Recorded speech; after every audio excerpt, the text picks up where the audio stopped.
12, versículos del 1 al 3.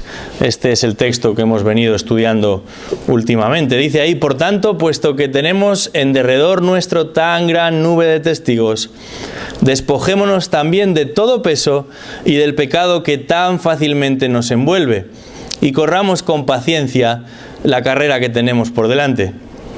Puestos los ojos en Jesús, el autor y consumador de la fe, quien por el gozo puesto delante de él soportó la cruz, menospreciando la vergüenza, y se ha sentado a la diestra del trono de Dios.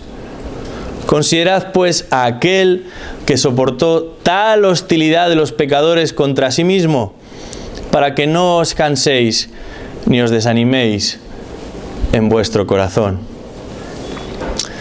Todos los presentes, sin excepción, estamos vivos porque respiramos un aire compuesto por un 78% de nitrógeno, un 21% de oxígeno y un 1% de argón, además de un pequeño porcentaje de vapor de agua y otros gases. Durante la inspiración, los músculos intercostales y el diafragma se contraen y así permiten que el aire penetre en los pulmones. Y durante la expiración, los músculos utilizados para la inspiración se relajan, haciendo que los gases sean expulsados de los pulmones. En un sentido, la aflicción es tan cierta como el aire que respiramos. Es posible que no entendamos el proceso desde un punto de vista fisiológico. Es posible que no nos hayamos parado a pensar en ello. Pero tal y como el aire que respiramos existe, la aflicción también. Y es que todos, sin excepción, lo experimentamos todo el tiempo. A veces con mayor agitación, a veces de manera tranquila, casi imperceptible. Pero esa rueda no se detiene hasta que morimos. Piénsalo por un momento. Accedemos a este mundo exterior por primera vez y lo hacemos sufriendo. Sufre la madre, sufre el niño, aún el padre también sufre si está presente en el parto. Salimos también de este mundo con sufrimiento. Incluso los que se quedan aquí nos despiden con dolor. Y entre el momento en el que accedemos a este mundo y lo dejamos, también experimentamos aflicción. La palabra de Dios nos enseña que sufrimos porque vivimos en un mundo caído, bajo el control del maligno. De esto es lo que habla precisamente 1 Juan 5, versículo 19. Habitamos un mundo que espera su liberación final por parte del Creador. Pero mientras tanto, las enfermedades son una realidad. Los desengaños son una realidad. Ya sean de origen económico, profesional, institucional, aún personal. Lo cierto es que irrumpen en nuestro día a día y nos duelen. Sufrimos porque vivimos rodeados de personas caídas, cuyo fin muchas veces justifica los medios, a los que no les importa pisar o arrastrar a cualquiera que se cruce en su camino. En algunos casos contemplamos a estas personas desde la distancia, pero en otros casos los contemplamos demasiado cerca. Y son a lo mejor compañeros de trabajo, o de estudio, o vecinos, o incluso familiares. Sus decisiones nos afectan y muchas veces nos hacen sufrir. Aunque no sea necesariamente su intención hacernos daño, lo cierto es que nos duele. Sufrimos también porque somos pecadores, nosotros incluidos. En un sentido, no hay iglesia perfecta, ni familia perfecta, ni grupo o asociación humano perfecto, porque no existe persona perfecta.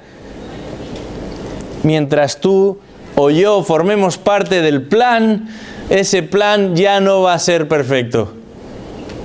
Es por eso que la salvación de la que habla la Escritura no puede depender de nosotros, no puede quedar en nuestras propias manos, en nuestra propia tendencia, porque nuestras inclinaciones nos lo impiden. Aún conociendo lo que Dios espera de sus hijos, pecamos. Aún teniendo al Espíritu Santo morando en nuestros corazones, nos equivocamos. Aun cuando éste alerta y advierte a nuestra conciencia, somos rebeldes a su voz, igual que Israel lo fue en la tierra de Meriba. En aquel tránsito, una y otra vez, ese pueblo se impacientó y se quejó, igual que nosotros lo hacemos aquí y ahora. Demandamos más a los demás de lo que nosotros estamos dispuestos a hacer. Y como resultado, muchas veces vivimos insatisfechos con nosotros, pero también con otros. Y en gran medida esto sucede por nuestro propio pecado. Pero hay una razón más por la que nosotros sufrimos, y de manera particular, si es que estamos en Cristo. La Biblia dice que los que siguen a Cristo van también a experimentar aflicción. Y es en esta última causa de nuestra aflicción que quisiera que nos enfocásemos en esta mañana. Tanto mal hacen los que niegan la realidad del sufrimiento como los que no se están preparando para ello. Hace unos 400 años, un inglés llamado John Flavel escribió un libro precisamente que llevaba este título, se titulaba Preparación para el sufrimiento. ¿Qué sabiduría se esconde detrás de un planteamiento como ese? Porque hemos visto y veremos que es una realidad. La pregunta no es cuándo llegará el sufrimiento, sino cómo vamos a responder. Y tristemente hay algunas iglesias donde observamos a las personas más preocupadas por estar entretenidos que con prepararse ante las luchas que habremos de enfrentar. Aún en el terreno de la familia, muchos padres han invertido tiempo en enseñar a sus hijos a desenvolverse en este mundo, y eso está bien. Les han enseñado a cocinar, les han enseñado a conducir, incluso a poner la lavadora en caso de necesidad extrema. Pero ¿cuándo se ha hablado de preparación para el sufrimiento? Veíamos en este capítulo 12 de Hebreos que la vida cristiana no es necesariamente un paseo, sino más bien una carrera larga, agónica, que terminará en el momento en el que crucemos la meta, una meta que nos dará entrada a la vida eterna. Pero mientras tanto hemos de estar atentos, dejando a un lado todos aquellos pesos que lastran y dificultan nuestros avances. Pero también esos pecados a los que a veces damos cabida y que de manera sencilla podemos llegar a racionalizar, a justificar, a defender como lo más apropiado para el momento presente. Y tristemente, de una manera muy sencilla, se llegan a convertir en compañeros habituales de viaje y terminan por formar parte de nuestras rutinas. Por eso el autor de Hebreos dice: cuidado con los pesos innecesarios, cuidado con los pecados peligrosos y también innecesarios. Pero la palabra de Dios no solamente nos advierte acerca de las dificultades, sino que también, por supuesto, nos va a ofrecer aliento y motivación, particularmente a través de la persona de Jesucristo. Y en cierto sentido, la mayoría de los que estamos aquí podemos llegar a reconocer los beneficios, los privilegios, las ventajas que como hijos de Dios disfrutamos como resultado de lo que Cristo ha hecho. Dice la Escritura que por sus heridas fuimos nosotros sanados. Dice la Escritura que por su muerte fuimos nosotros reconciliados con Dios. Nuestros pecados fueron perdonados, nuestra culpa cubierta. Fuimos adoptados de una vez y para siempre, y por eso experimentamos comunión con el Dios eterno. Hemos sido unidos a la persona de su Hijo, y el Espíritu de Dios habita permanentemente en nosotros. Nos espera una eternidad de gloria inimaginable, indescriptible. Tanto es así que aún los ángeles se sorprenden cuando meditan en estas realidades. ¿Cómo no vamos a dar gracias a Dios por haber enviado a su Hijo a este mundo? Aún incluso si eso supone recordar cuánto tuvo que sufrir. Pero cuando pensamos en nuestro propio sufrimiento, nos damos cuenta de que no nos salva. Ni siquiera nos hace más especiales delante de Dios. Entonces nos preguntamos, ¿qué beneficio puede venir o resultar del hecho que yo sufra? ¿Qué ventaja te va a suponer a ti enfrentar aflicción en tu vida? Este mundo considera las pruebas y el sufrimiento como el peor enemigo a sus aspiraciones. A la gente le encanta hablar del estado del bienestar. Y no hay nada tan perverso, según las personas hoy, como el sentirse agraviado. Ya sea porque uno está enfermo, o porque otros lo rechazan, o porque atraviesa problemas de cualquier índole. Nada tan injusto como ver interrumpidos los planes de uno.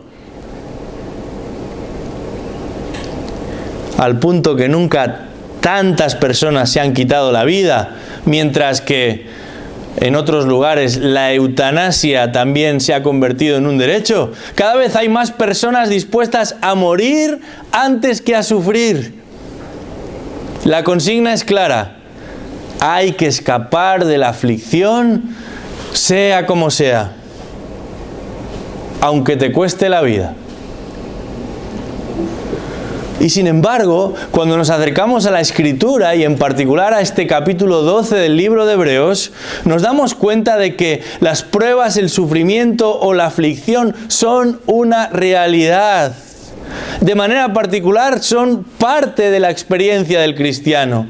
Pero lejos de huir de ellas o de tratar de escapar como sea, en esta mañana vamos a observar a lo largo de la palabra de Dios cómo hay 4 realidades que debemos tener presente en medio de la aflicción, porque eso permitirá que afrontemos la aflicción con confianza.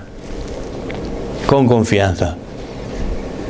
Y la primera de las realidades de las que nos habla la Escritura es la siguiente: la aflicción del cristiano responde a la providencia de Dios.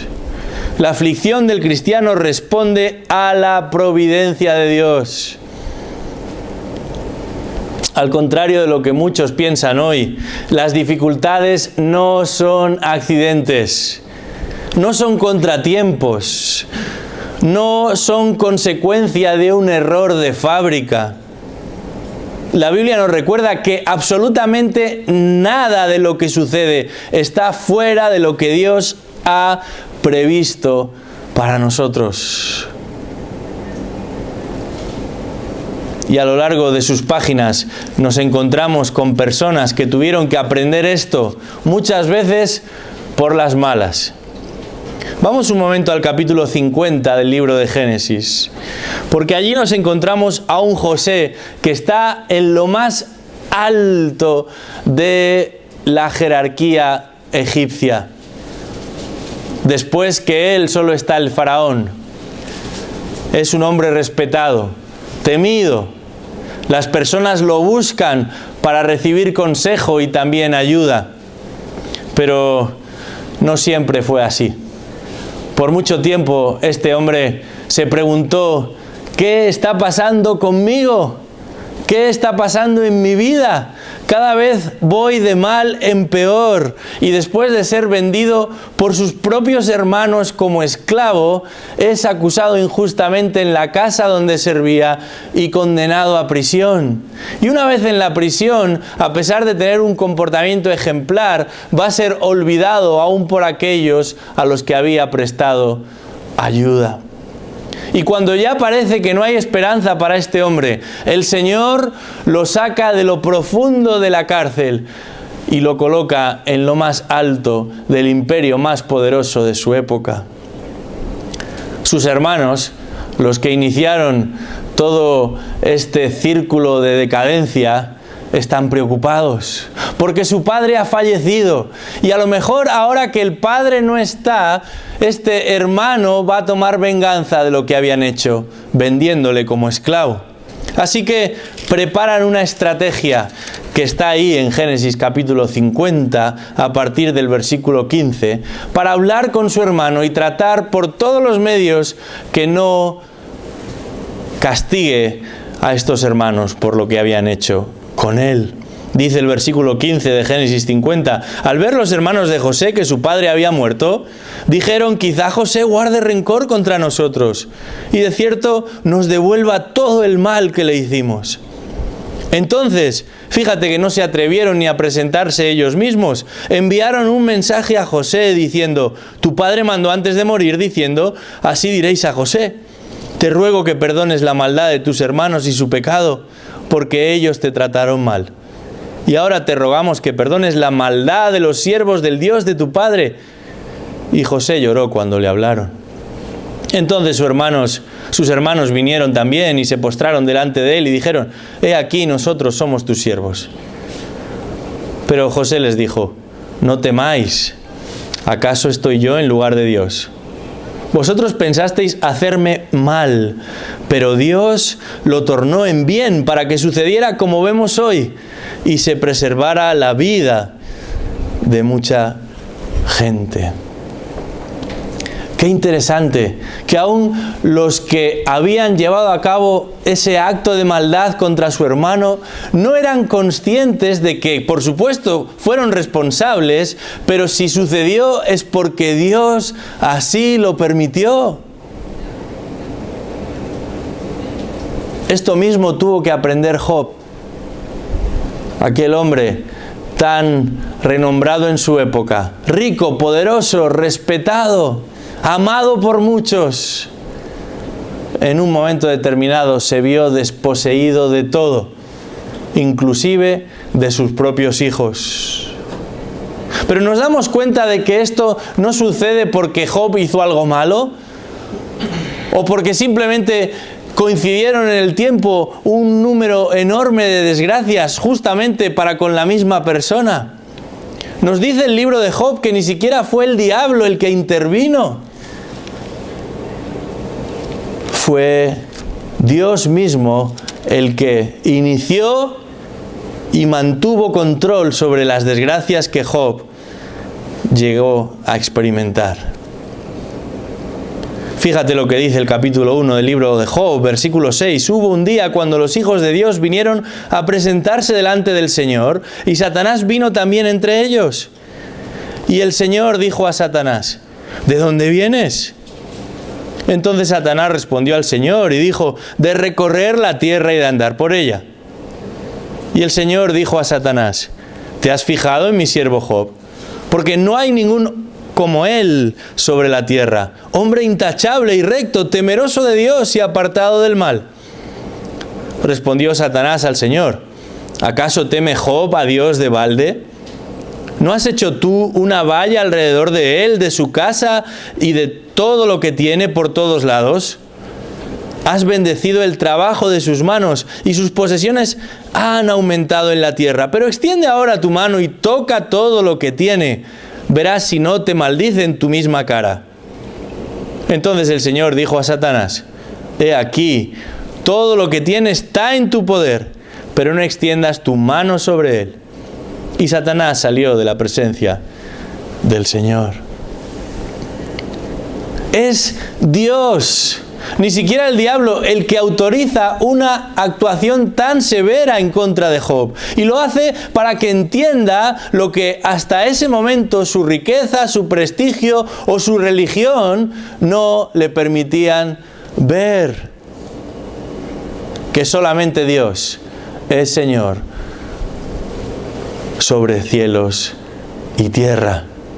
Nadie, ni siquiera Satanás, nuestro mayor enemigo, actúa fuera de los designios soberanos de Dios.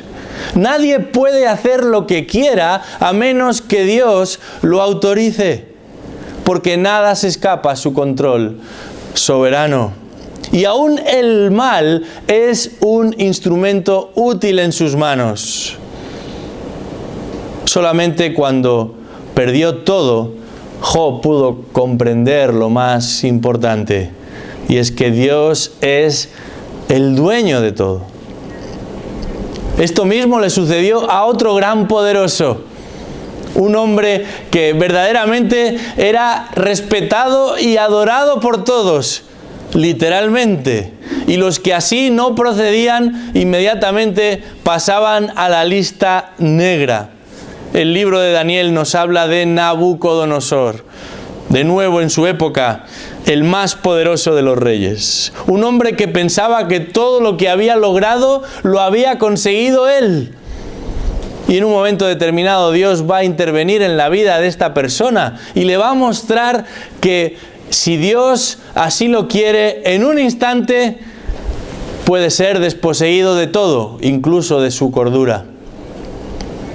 Después de años viviendo como un animal, Dios obra en la vida de este hombre y regresa a su pleno raciocinio. Y en un momento de lucidez, ahí en Daniel capítulo 4, versículo 34, Nabucodonosor dice lo siguiente hablando de Dios: su dominio es un dominio eterno y su reino permanece de generación en generación.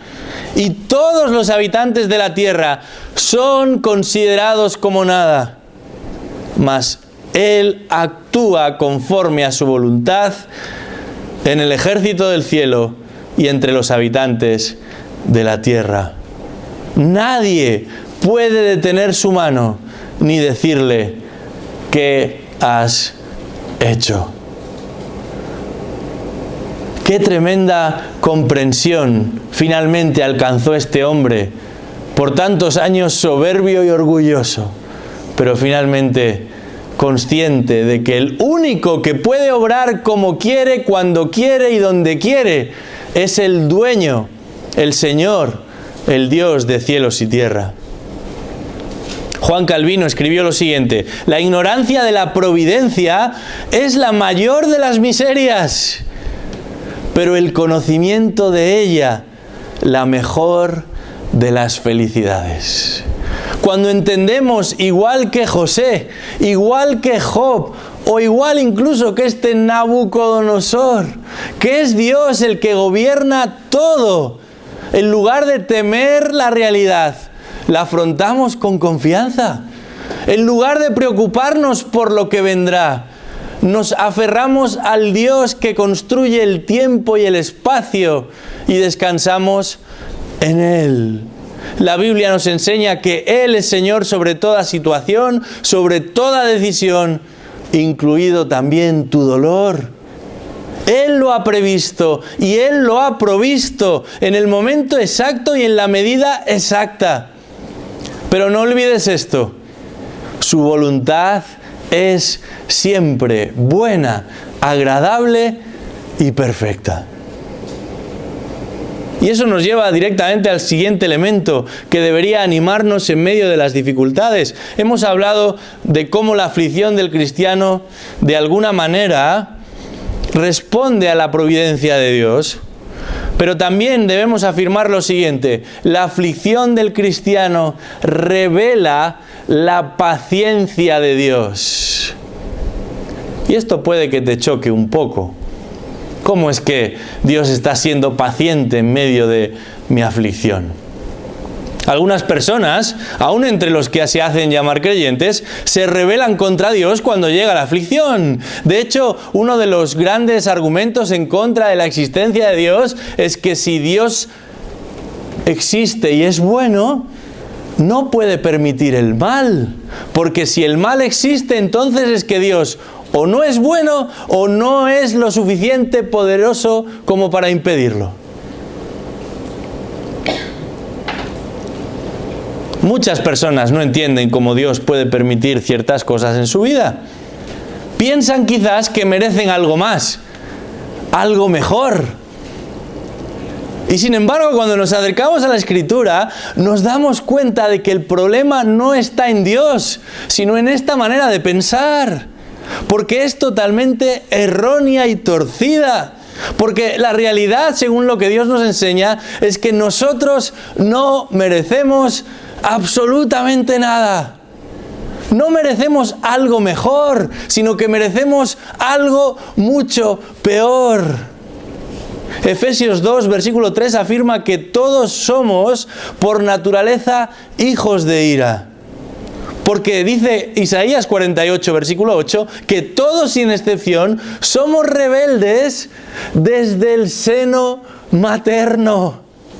Eclesiastés 7:20 confirma que no hay hombre justo en la tierra que haga el bien y nunca peque. Esa persona no existe. Es por eso que Romanos capítulo 3 confirma, no hay justo ni a uno. No hay quien entienda, no hay quien busque a Dios. Todos se han desviado. A unas se hicieron inútiles. No hay quien haga lo bueno. Ni siquiera, dice Pablo, uno. Y esto tiene consecuencias. El capítulo 6 de Romanos, versículo 23, enseña que la paga del pecado es la muerte. Y como no hay persona que no peque, todos, absolutamente todos, tendríamos que estar muertos. Y sin embargo, ¿dónde estamos? Aquí, respirando, bajo un aparato de aire acondicionado, a pesar del calor que hace fuera. La Biblia enseña que todo ser humano se ha rebelado ante su Hacedor y sin embargo Dios no solamente nos preserva, sino que nos proporciona todo el oxígeno que necesitamos y nos permite disfrutar de muchas cosas. Dios es paciente, más de lo que merecemos. Y constantemente nos muestra una gracia que no es simplemente inmerecida, sino que es desmerecida. En otras palabras, hacemos todo lo que está en nuestra mano para que seamos privados de cualquier privilegio, de cualquier premio, de cualquier beneficio, aún de aquello que justamente nos correspondería. Pero Dios no nos trata como nos merecemos. Él no nos retribuye, no nos paga conforme a lo que producimos. De manera que, aun a pesar de la aflicción real que todos podamos experimentar, Dios demuestra su paciencia para con nosotros, no respondiendo a nuestro pecado como lo merecemos. Y aún desde un punto de vista humano, nuestras vidas son mucho menos complicadas de lo que realmente podrían llegar a ser en este mundo caído.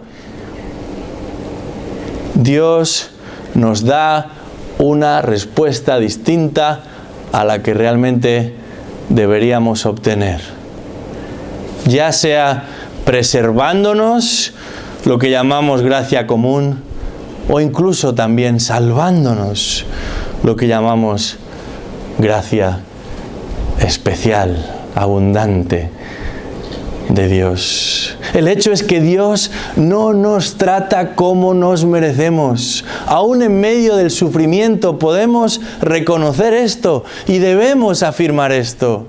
De manera que aún en la aflicción el cristiano puede afirmar que Dios es paciente para con nosotros. Pero hay algo más, Y es que la aflicción del cristiano ratifica la palabra de Dios, la confirma, la pone de manifiesto. No pocas veces he escuchado a predicadores animar a su audiencia a tomar una decisión por Cristo, a vivir una aventura única, a atreverse a seguirle a Él. Y claro que uno no se va a aburrir siguiendo a Cristo. Y es un noble llamado el de seguirle a Él.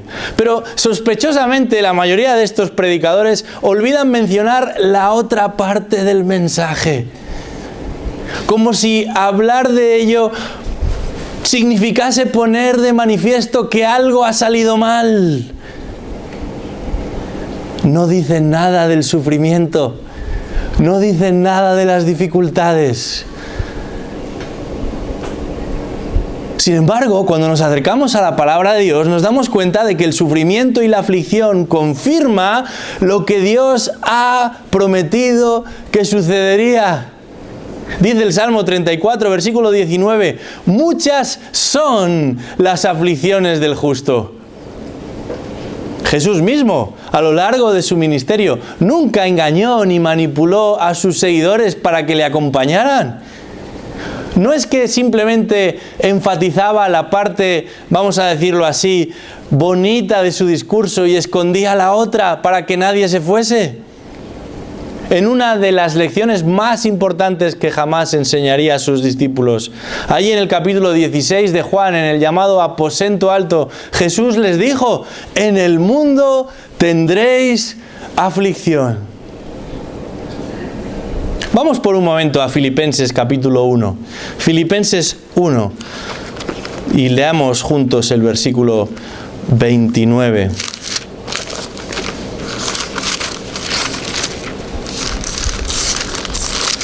Filipenses 1, 29. Pablo, que es el que escribe, lo hace desde la prisión.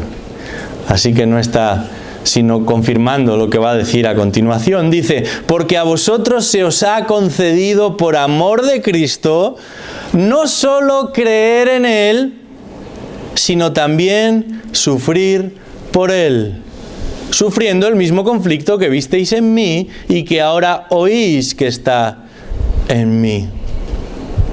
Se os ha concedido.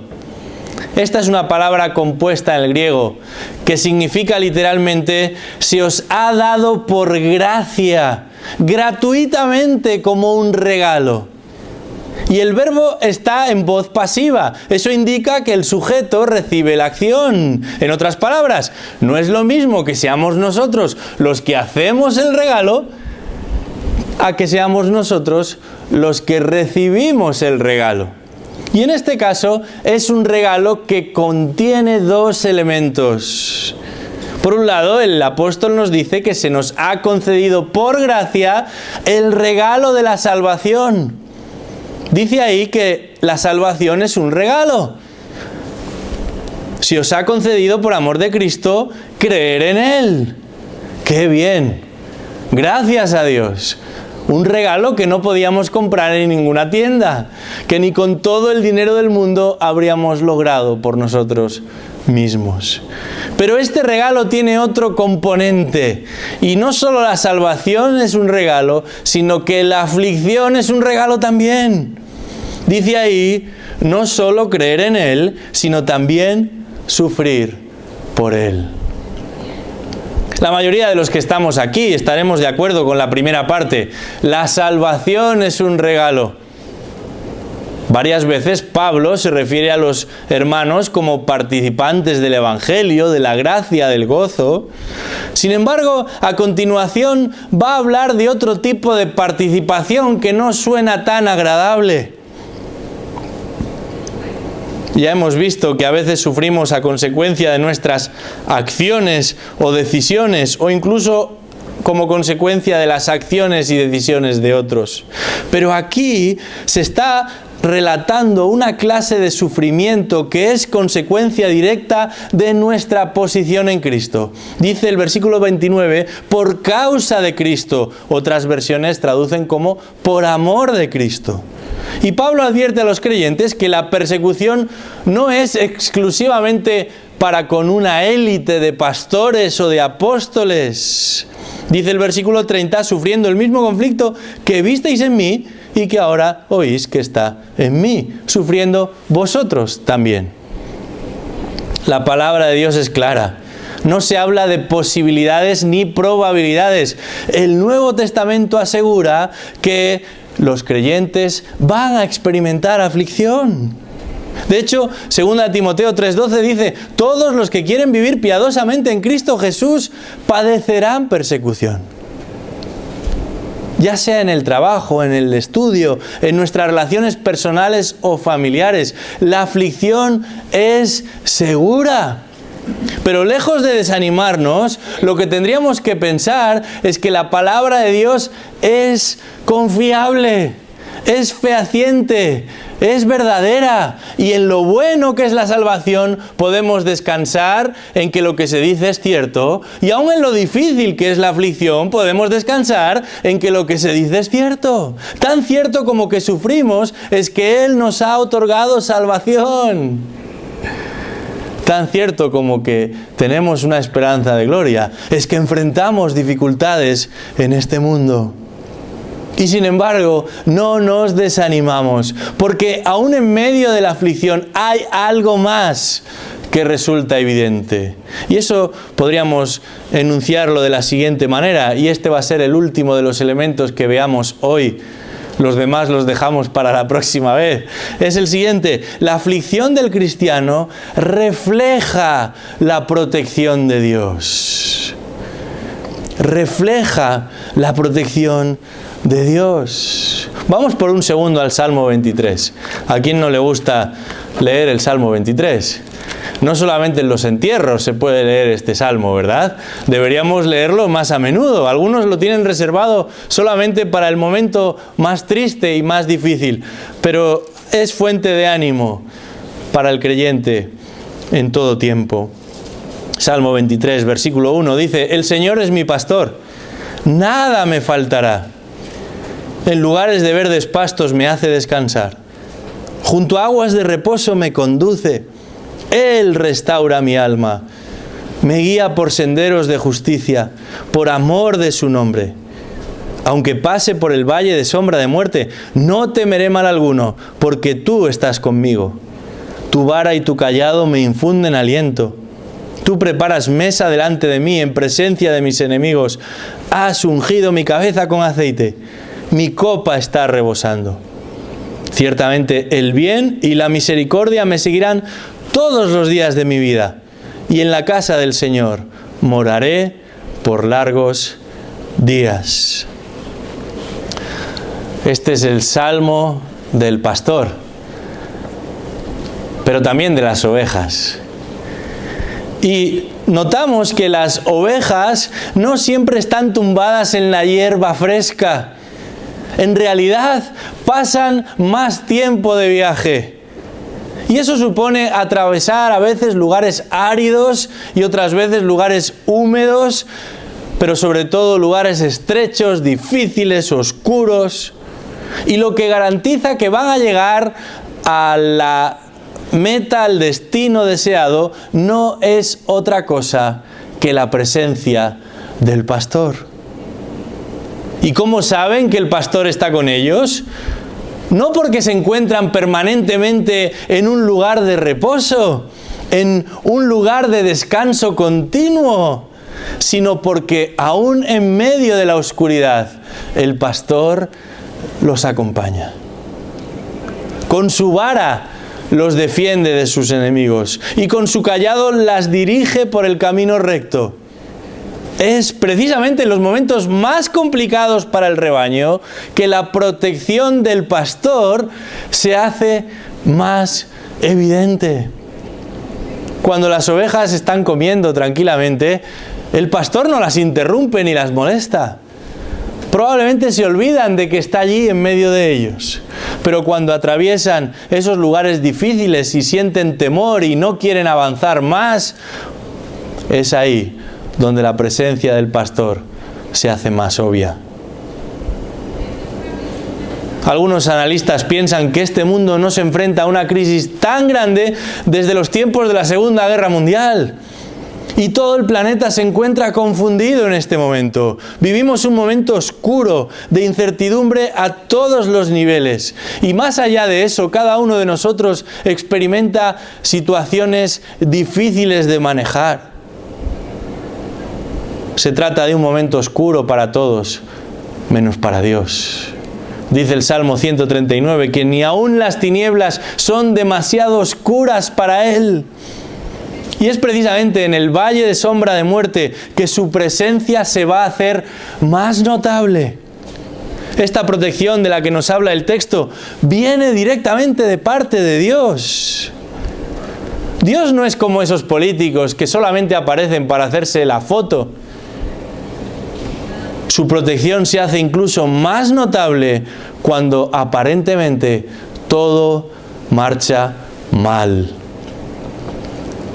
Hace ya unas cuantas décadas que C.S. Lewis escribió las Crónicas de Narnia, pero no fue lo único que escribió. Este hombre, que tuvo que experimentar un gran dolor por la pérdida de su esposa a causa de un cáncer, dijo lo siguiente: Dios nos susurra en nuestros placeres, pero grita en nuestro dolor.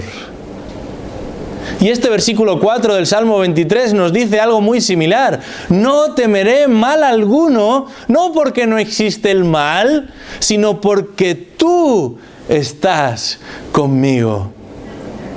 ¿Cómo sabemos que Dios está con nosotros? De la misma manera que la oveja reconoce la presencia del pastor en medio de la oscuridad, sabemos que Dios está con nosotros, aun por muy oscura que sea la noche.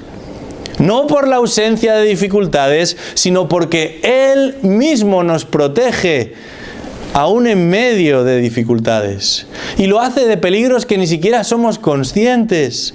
Él nos guía por un camino estrecho y no permite que nos caigamos ni a un lado ni al otro. Dios provee para nuestras necesidades y nos protege ante nuestras dificultades. Este salmo termina de una manera distinta. Hay un cambio de escenario. Dios ya no es descrito como un pastor, sino como un anfitrión que celebra una gran fiesta, como el dueño de una casa, como el rey que preside un banquete. Y ahí ya no se habla de un peregrinaje largo, difícil y complicado, sino de una fiesta, una gran celebración que no tiene fecha de caducidad. Y es ahí donde el Señor habrá de terminar su trabajo con todos los suyos. La victoria que ahí se celebra no es contra un virus, ni contra la economía, ni siquiera contra un ejército, de lo que tanto se habla últimamente. Se trata de un enemigo mucho mayor, uno que nos esclaviza y domina a todos. Uno al que no podemos vencer por nosotros mismos. Por eso la promesa que encontramos aquí es tan maravillosa. El texto dice que hay uno que ha obtenido la victoria para todos nosotros. Y no solamente eso, sino que nos hace partícipes de la celebración. Y no ya como sus enemigos, sino como vencedores en Cristo Jesús. Es por eso que podemos decir con confianza: el bien y la misericordia me seguirán todos los días de mi vida, y en la casa del Señor moraré por largos días. En el capítulo 10 del Evangelio de Juan, Jesús mismo se va a presentar como ese gran pastor, el buen pastor que ama tanto a sus ovejas que da su vida por ellas. Y es precisamente por su sacrificio que un día todos aquellos que han confesado sus pecados delante de Él podrán sentarse a la mesa con Cristo mismo. Ese día Jesús mismo, aquel que murió y resucitó al tercer día, presidirá esa gran celebración, pero lo hará ya como uno exaltado, coronado como rey. Mientras tanto, No podemos negar que vivimos tiempos difíciles, pero la Biblia nos asegura que podemos confiar en Dios para esta vida y la que vendrá. Hace unos días salían a la luz unas fotografías del universo como nunca antes se habían visto. ¡Qué inmensidad de colores! ¡Qué tamaños y diversidad en los seres celestes que ahí se recogían! Del mismo modo que cuando observamos ese precioso universo y nos damos cuenta de lo poco que lo dominamos, nos aferramos a Dios, sabiendo que Él conoce a cada una de sus criaturas por nombre. Cada estrella, cada planeta, cada galaxia han sido creados por Él. Y todos y cada uno de los seres que pueblan aún los cielos y la tierra, no importa cuán diminutos estos sean, reposan bajo su control. Es cierto, el creyente no tiene todas las respuestas. Hay muchas realidades que desconocemos, pero hay algo que sí sabemos y en eso descansamos. Dios es bueno. Y aun en medio de la aflicción podemos confirmar que Dios demuestra su providencia, su paciencia, su palabra y su protección para con nosotros. Como creyentes, no perseguimos el sufrimiento, no buscamos experimentar dolor, no disfrutamos del rechazo o de la oposición, pero cuando esto llega a nuestra vida, no lo desaprovechamos. Como esa espada que solo será efectiva si es pasada por fuego, como esa espada que solo será útil si primero es martilleada y afilada. Y si en esta mañana todavía no conoces al Señor, probablemente afrontas el sufrimiento confundido y desolado, sin un claro sentido de por qué sucede lo que sucede. Por supuesto, probablemente tampoco eres consciente de la paciencia de Dios y no descansas en la palabra de Dios. Es probable que no estés experimentando la protección de Dios. Por eso, no esperes más y acude a aquel que aún ante los que tienen sed se presenta y les dice: si alguno tiene sed, venga a mí y beba, y aún de su propio interior correrán ríos de agua viva. Esta es la promesa del Señor, y Él dice que al que a mí viene, yo no le echo fuera. Vamos a orar. Señor, qué difícil es tantas veces la vida. Cuántas situaciones que no esperamos. Cuántas dificultades que nos abruman y nos preocupan. Pero queremos acercarnos a tu palabra, y es en ella donde encontramos verdadero consuelo. Te damos las gracias por tu persona, por lo que haces y aún por lo que permites. Solamente te pedimos que cuides a los tuyos y los cuides hasta el fin. Oramos por aquellos que, aún pasándolo mal, no son conscientes de las riquezas que tenemos en Cristo Jesús, para que esas situaciones tan difíciles les motiven y les empujen a los pies de Cristo. Que tu Espíritu Santo obre y traiga convicción de pecado, pero también esperanza de gloria. Pedimos esto en el nombre de Cristo Jesús. Amén.